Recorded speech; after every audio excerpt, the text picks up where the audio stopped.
What's up, RoyalSpartan tribe?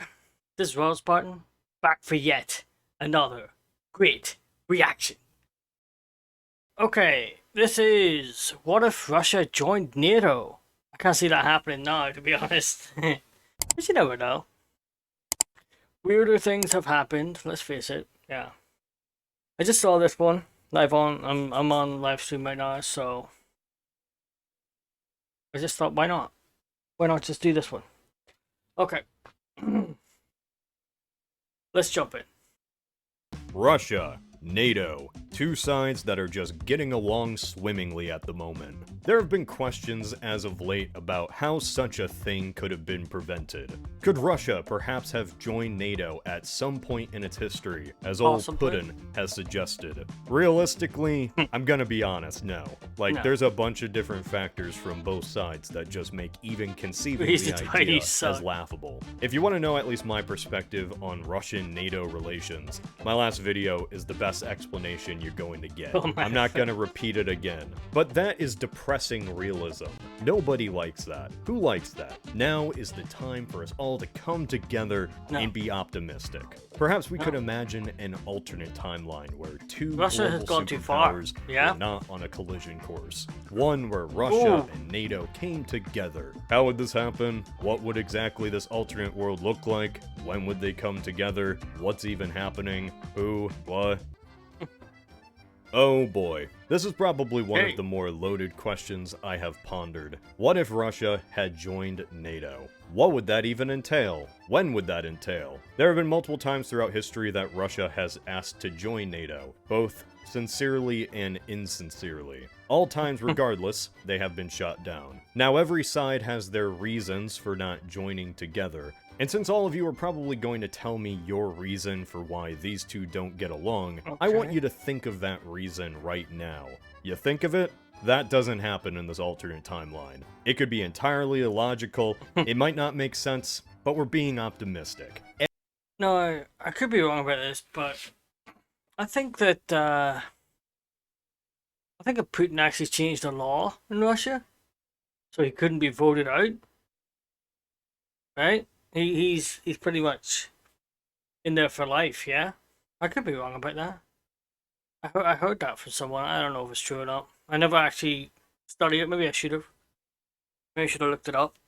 I just didn't. So this may not be true. This could just be hearsay. Let me know if I'm wrong, if you know. I don't mind being proven wrong, not even a little bit. Right now. You think of it? That doesn't happen in this alternate timeline. It could be entirely illogical, it might not make sense, but we're being optimistic. Everyone gets along for no reason, regardless of ideology.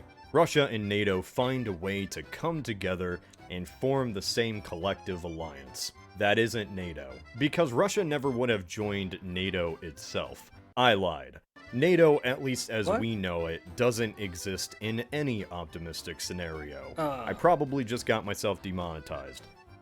There is no hope here, but there is always hope between the Russians and the West in a mutual alliance. That isn't NATO. One that takes both sides and gives them a voice and a head.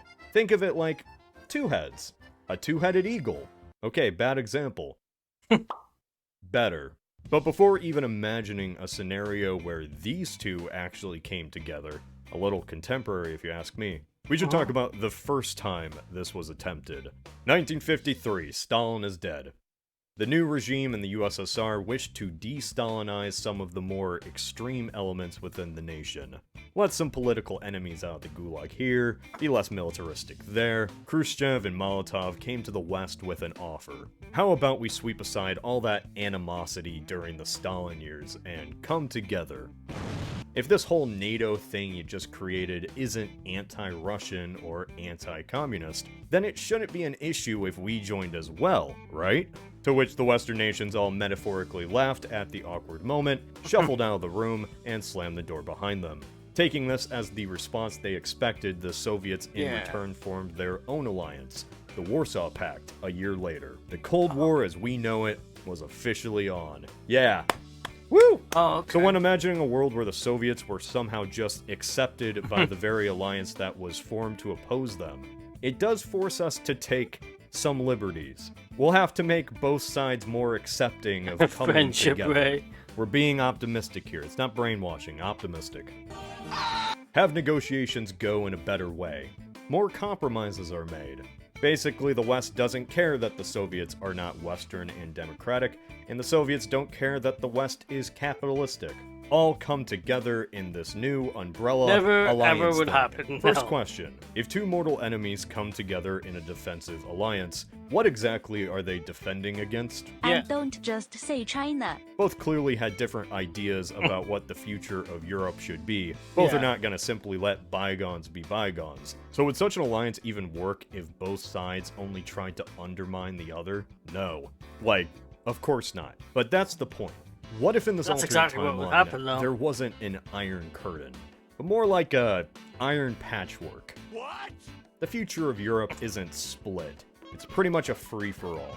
And I know it sounds incredibly stupid, and it's because it is. We all know that if the West and Soviets came together united, they would still fight. The only thing Yeah, that they would. changes in this alternate world is that instead of two military blocks hating each other, we have one loose alliance of nations that have no real goal outside of general European unity, like a multi-headed dragon that fights amongst itself. For both sides, such an alliance wouldn't really be an alliance together, No. more of an alliance agreeing to look the other way whenever the other side does something bad. And the Okay. only reason they are agreeing to look away is that they're doing the exact same thing as well.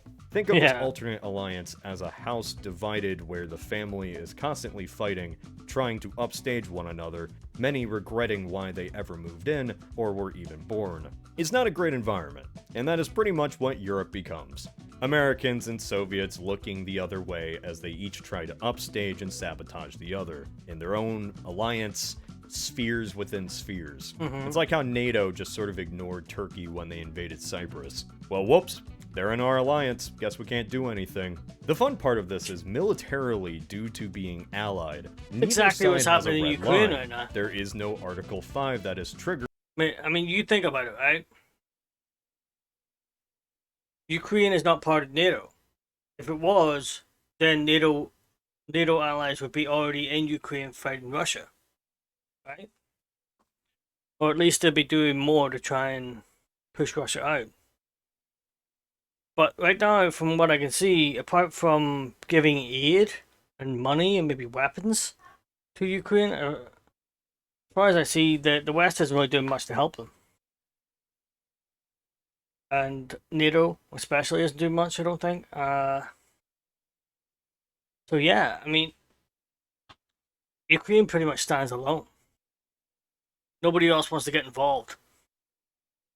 I mean, yes, they're giving them aid, they're giving them money, they're giving them guns, they're giving them this, giving them that, food and stuff, maybe. But they're not giving the help that they need, you know? Not really. So yeah, if Ukraine was in NATO, how do you think that would look? What do you think would happen? Because you have to be careful with Russia, man. They've got their nukes, you know? And that's pretty much why NATO isn't getting involved. Nobody's getting involved because they don't want to get nuked. That's it. They don't want the world to end. Our alliance, guess we can't do anything. The fun part of this is militarily, due to being allied, neither side has a red line. There is no Article 5 that is triggered if one alliance member attacks the other. So there are no barriers. It's one constant hodgepodge of double dealing, espionage, funding rebellions and revolutions, and maybe even some invasions from here or there. It's like stupid mutually assured destruction. Geopolitics as we know it, turned on its head. Do countries even act like this? Well, they do now. This is the pure chaos timeline. It's entirely possible that we could see many situations like Hungary in 1956. For both sides, this would be like a ship that is constantly leaking, dealing with undermining and protests against their ideology at any turn. The bear and eagle fighting over the wheel, and we're all going off the edge. There is also another timeline, other than that alternate timeline. Number 2, if you will.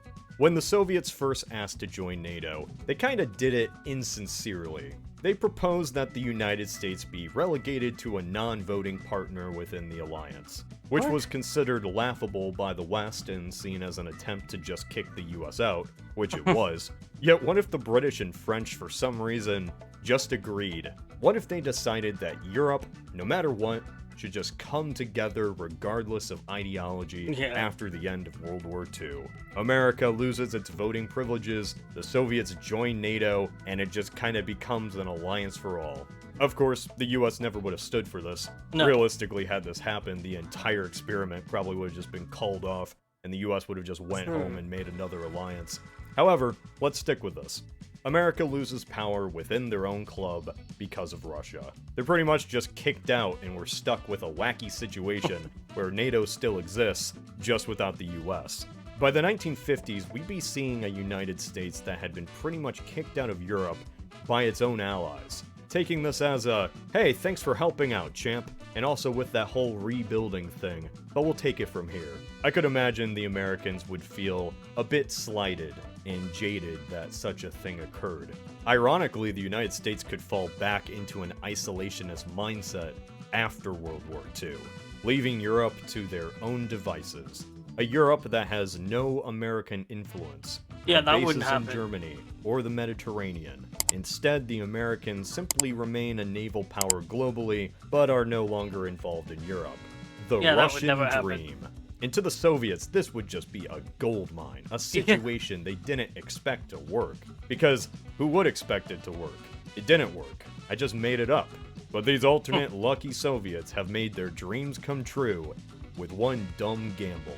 What results from If the multiverse does exist, there's bound to be a reality out there where this actually happened.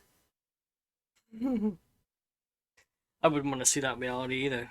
lucky Soviets have made their dreams come true with one dumb gamble? What results from the US pulling out of NATO at Europe's request is pretty simple. A lot of left-wing movements, both genuine and perhaps facilitated, happen more frequently throughout Europe. In this extremely unrealistic scenario that Europe collectively kicks the Americans out and brings in the Soviets, it's pretty clear what would happen. NATO, without the United States and with the Soviets, would ironically become the Warsaw Pact of this world. Results may vary. To sum up this whole zany scenario, the Soviets join NATO in this alternate timeline. They kick the Americans out with the help of Europe and undermine the idea of NATO. Essentially, just by asking nicely, the Soviets win the Cold War in Europe. Britain and France kinda just give up. New leftist revolutions spring up across the continent. It's goofy and stupid, but it sure is entertaining. Yet that's simply the Soviets. What about Russia? Is what it is. The question you probably came here for in the first place. Look, I know it took a while, but I wanted to talk And about the Soviets first, okay? Sue me. This is the million-dollar question. Yeah. Man, what would our world currently look like if after the fall of the USSR in the 90s, the Russian it would never Federation happen. joined up with NATO, This would never happen. just like Putin said they wanted to? Would this have worked? No. Once again, we have the same conundrum that happened with the Soviets asking in the 50s. Two superpowers that opposed one another would never want to come together in the same alliance. Even with the Cold War over and both nations now capitalistic, it doesn't change the geopolitical realities on the ground. Russia cares about Russian interests. Since Vietnam, All nations do, regardless of how those interests affect their neighbors. Same with the US. This is the sad reality of living next to a superpower. Their interests and their neighbors' interests are not often the same. Russia also doesn't view itself as simply another European state. Even after the collapse of the USSR, even with everything going wrong in the 90s, the Russian state didn't want to simply become one of those nations. Which is what joining NATO would kind of force them to do. Which brings us to the question of NATO. The reality is Russia would have never wanted to join. Joining NATO would mean subjecting themselves to the rules of others and would strip them of some autonomy as a superpower. Superpowers don't join their enemy's alliance. And if they did join NATO, It would be under the circumstances that the US's power is limited, just like it was proposed in the 50s, which also wouldn't happen. The most realistic possibility is that this alternate timeline goes down the path that Yeltsin originally hoped for. NATO, as the Cold War entity we knew it as, is disbanded. It is replaced with a collective pan-European alliance that operates on an entirely different structure than NATO. It has more equal power for both Russia and the US. In many ways, it's the US simply disarming in Europe, no longer having bases and a large-scale military presence on the continent. Think of it like Russia's best-case scenario. Again, the general atmosphere going forward past the fall of the USSR is that Russia is no longer a threat, and the US geopolitically focuses on other parts of the globe. Long story short, sorry Eastern Europe, you're on your own. Like, I'm not gonna sugarcoat it. Russia immediately would begin trying to influence their neighbors. The Baltics and Poland especially. Even the angry commoners down below won't even try to argue against this. They'll say that it's Russia's right as a power to control their smaller neighbors if they wish. And that's exactly what would happen. As an example, Estonia in our timeline was being accused of creating an apartheid against Russians by Yeltsin in the 90s. Regardless of whether Putin rises or not, this is going to be something that will occur. Any nation that has a prominent Russian population would someday lose that land. The US and this alliance would kind of just ignore it. Communism has been destroyed, we don't care about what Russia does from now on. Russia would promote pro-Moscow politicians and governments in the East to keep at least some remnant of the USSR alive. The European Union as we know it would be a bit smaller. Yet on paper, officially at least, Russia and the West would be on the same team. America. So, is this... You guys think this is what's happening right now? Is Russia trying to, scare people into joining them again? You know what I mean? They're attacking Ukraine, right? But nobody's helping Ukraine. Nobody's sending troops in. Nobody's doing, well, at least not officially. You know what I mean? Not really. I mean, think about it. Russia's attacking Ukraine, right? What if they're going, okay, if you don't fall in line, this is what's going to happen to you? No, they can't take Ukraine. Which is shocking, right? They're trying to avoid... Yeah, that's exactly what I mean. That's exactly what I mean. Yeah, Ukraine's putting up a hell of a fight. But they're losing. Because Russia is targeting civilians. You know? Ukraine's strong and Russia's weak, yeah. Yeah, Russia's been too relaxed for too long. They're not the power they were. You know, they're proving that by not being able to... The fact they have to attack civilian targets and stuff to, try and shake the Ukrainians, trying to force Ukrainians to surrender. Like, hey, if you surrender now, we won't kill any more civilians. Oh yeah, they'll go past Ukraine. That's a... If they can actually take Ukraine, I guarantee they won't stop there. Poland will probably be the next stop. And once that happens, World War III would be a bit smaller. Yet on paper, officially at least, Russia and the West would be on the same team. If I fought in the war with Russia, I'd be America dead would be focused on I'm a big other fat parts guy, of the remember? world, and it would drive China crazy. I can barely walk down the street. There is a reason why China always sides with Russia, and it isn't simply because both have the same, worldview.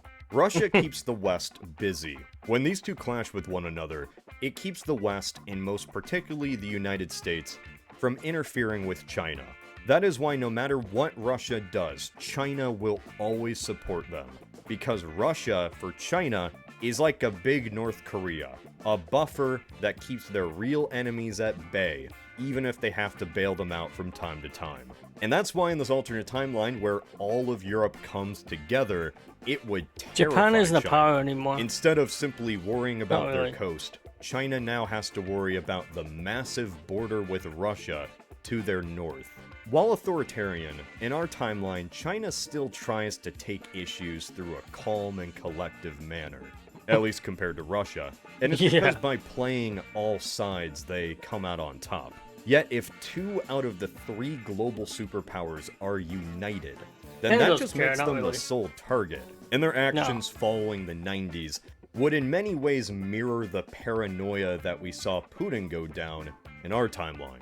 Competition with the Russians over Central Asia and particularly Mongolia.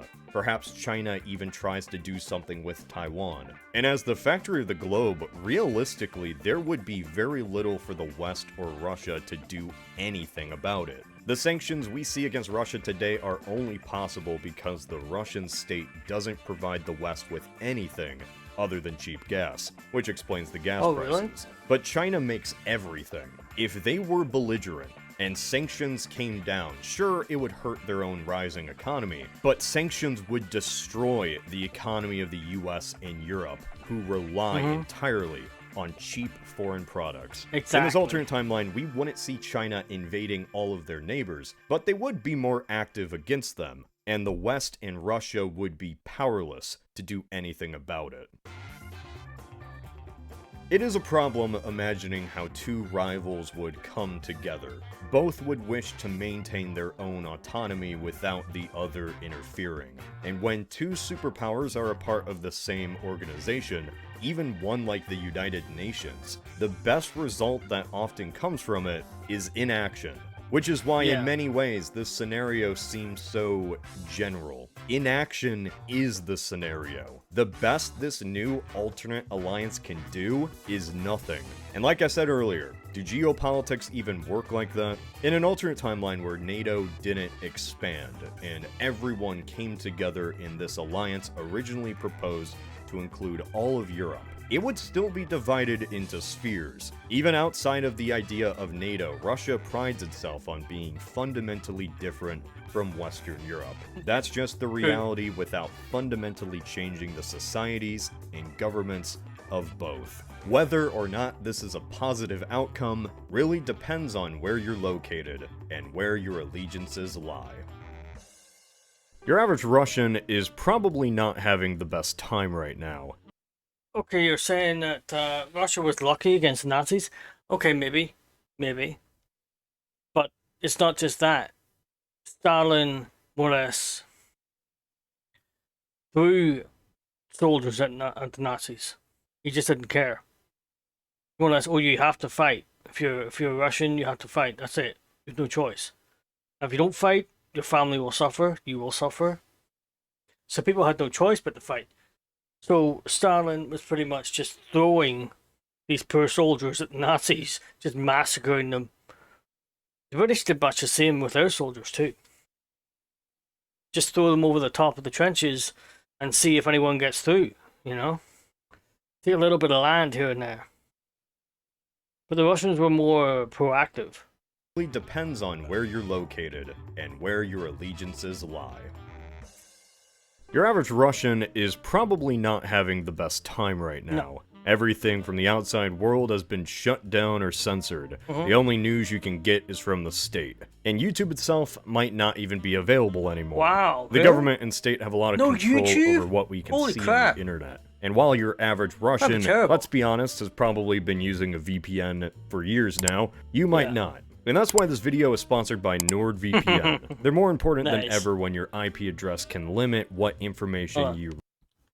Okay, that is the end of the video. That was interesting. No, I stopped the video a couple of times there and had a big discussion with my chat. You probably won't see that in the edited version. We're talking about the current war between Russia and Ukraine. So yeah, that was an interesting video anyway. This little alternate reality sort of thing. The chat's still ready anyway. Here, I'm gonna have to stop and write them after I do this. So yeah, until next time, I am out of here.